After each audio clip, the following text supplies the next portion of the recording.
বেডরুমের দরজাটা ঠেলতেই রঞ্জনকে দেখতে পেলাম। সে খাটের ওপর চিত হয়ে শুয়ে আছে। হাতের বইটা আধখোলা অবস্থায় খসে পড়েছে বুকের ওপর। আমি পা টিপে টিপে বিছানার পাশে গিয়ে দাঁড়ালাম। আমি আলতো করে বইটা সরিয়ে নিলাম। নাকের তলায় ডান হাতের চেটোটা পেতে দিলাম। নিঃশ্বাস কি পড়ছে? পড়ছে না। মুখ তুলে দেয়াল ঘড়ির দিকে তাকালাম। খাবার পর থেকে ধরলে প্রায় 40-42 মিনিট হয়ে গেছে। 20 কাজ করার পক্ষে অনেক সময়।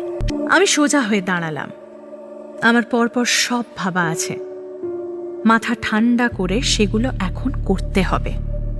সবার প্রথমে আমি যে বাটিতে রঞ্জনকে পুডিং খেতে দিয়েছিলাম সেটা ভালো করে ধোবো। শুধু বাটি নয়, পুডিং তৈরির কোনো প্রমাণই বাড়িতে থাকবে না।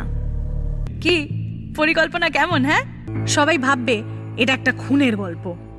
না, একটা নয়, দুটো খুনের গল্প।